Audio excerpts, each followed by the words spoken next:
Netizen Malaysia iri bahasa Indonesia mendunia, jadi bahasa resmi sidang umum UNESCO. Bahasa Indonesia kini menjadi bahasa dunia setelah ditetapkan sebagai salah satu bahasa resmi di sidang umum Organisasi Pendidikan Ilmu Pengetahuan dan Kebudayaan Perserikatan Bangsa-Bangsa atau UNESCO pada Senin 20 November 2023 di Markas Besar UNESCO Paris, Prancis. Penetapan ini dilakukan pada konferensi umum UNESCO. Melalui penetapan ini, bahasa Indonesia dapat dipakai sebagai bahasa sidang dan dokumen-dokumen sidang umum UNESCO juga dapat diterjemahkan ke bahasa Indonesia. Bahasa Indonesia menjadi bahasa ke-10 yang diakui sebagai bahasa resmi sidang umum UNESCO. Usulan untuk menjadikan bahasa Indonesia sebagai salah satu bahasa resmi sidang umum UNESCO disetujui secara bulat pada sidang umum UNESCO pada tanggal 20 November 2023.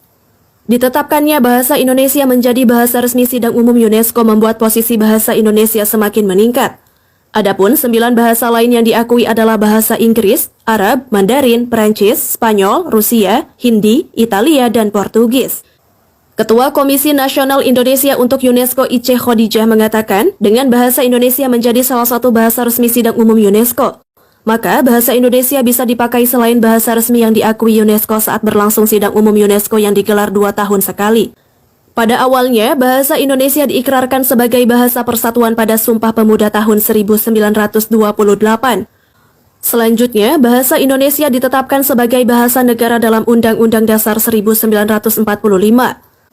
Sekarang, bahasa Indonesia mendapat status bahasa resmi pada tataran internasional melalui pengakuan sebagai bahasa resmi pada sidang umum UNESCO. Duta Besar Republik Indonesia untuk Prancis Andorra Monaco Muhammad Omar mengatakan, pengakuan bahasa Indonesia sebagai bahasa resmi UNESCO ini dapat meningkatkan kesadaran terhadap bahasa Indonesia. Sekaligus bagian dari upaya global untuk mengembangkan konektivitas antar bangsa, memperkuat kerjasama dengan UNESCO, dan bagian dari komitmen Indonesia terhadap pengembangan budaya di tingkat internasional. Selain itu, Presiden Joko Widodo menyebut penetapan ini sebagai kebanggaan bagi segenap bangsa.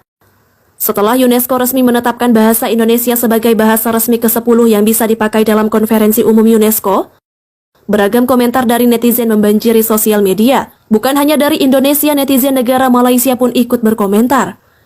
Bedanya, jika netizen Indonesia bangga dengan capaian tersebut, netizen Malaysia justru berbeda, kebanyakan dari mereka tidak menerima dan berkomentar dengan nada nyinyir dan iri.